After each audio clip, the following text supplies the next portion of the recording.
শেখ সেলিমের রক্ষিতা ছিলেন চিত্রনায়িকা নিপুণ আক্তার। হ্যাঁ, ঠিকই শুনেছেন। বেশ কয়েকটি গণমাধ্যমে আরো অনেকগুলো চাঞ্চল্যকর তথ্য এখন প্রকাশ্যে।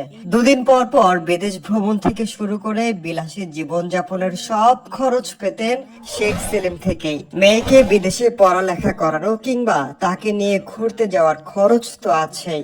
রাজধানীর অভিজাত এলাকায় বাড়ি, গাড়ি, এমনকি পার্লারের মতো ব্যবসা প্রতিষ্ঠানও খুলে দেয়া, সবকিছুই করে দিয়েছেন আওয়ামী লীগের এক সময়ের প্রভাবশালী নেতা শেখ সেলিম। শেখ সেলিমের ভয় দেখিয়েই স্বামীর সঙ্গে বিচ্ছেদ করেন নিপুণ, এমনটাই জানা যাচ্ছে গণমাধ্যম থেকে।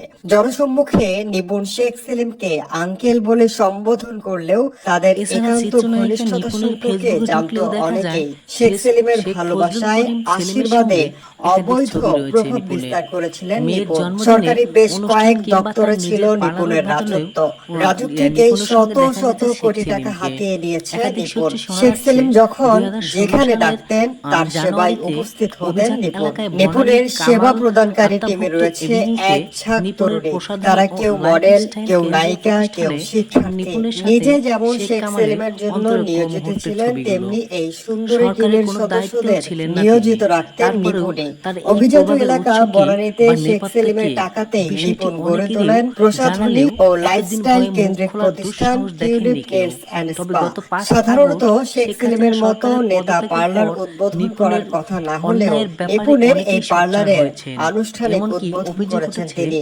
এই পার্লারকে কেন্দ্র করে বনানীর মতো অভিজাত এলাকায় নিপুণ গড়ে তুলেছেন অনৈতিক বাণিজ্যের বৈধ হাত। তার পার্লারে কর্মরত কোনো মেয়ে অনৈতিক কাজ করতে আপত্তি জানালে তাকে মারধর ও ভয় দেখাতেন নিপুণ। ডেকে আনতেন পুলিশ, রেগে গিয়ে মারধরও করতেন বলে অভিযোগ রয়েছে। কথিত রয়েছে এই পার্লারটি তাকে উপহার দিয়েছেন শেখ সেলিম।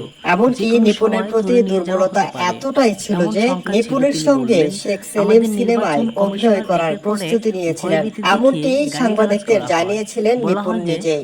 শেখ সেলিম ও নিপুণের অনৈতিক সম্পর্ক ছিল ওপেন সিক্রেট, আর এ কারণেই হেরেও হারেন না নিপুণ। 2022 সালের 28 জানুয়ারির বাংলাদেশ চলচ্চিত্র শিল্পী সমিতির নির্বাচনে চিত্রনায়ক জায়েদ খানের কাছে সাধারণ সম্পাদক পদে হেরে যান নিপুণ। তারপর প্রভাব খাটিয়ে নানা খেলা দেখান তিনি, যা সবারই জানা। 2001 সালে নিপুণ বিয়ে করেন কুমিল্লা শ্মশানগাছার সন্তান মোহাম্মদ সাজ্জাদ হোসেন অপু নামে এক ব্যবসায়ীকে।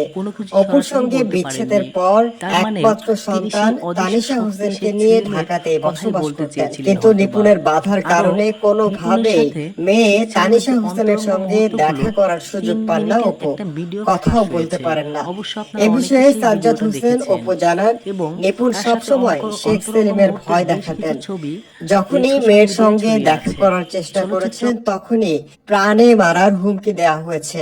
অপু আরো বলেন, নিপুণ মূলত শেখ সেলিমের রক্ষিতা। এসব কারণে 2003 সালে নিপুণ তাকে ছেড়ে চলে যায়। পরবর্তীতে তিনি তাকে ডিভোর্স দেন। নিপুণ তার কাছ থেকে 100 ভরি স্বর্ণসহ বিপুল ডলার নিয়ে গেছে বলেও জানান তিনি।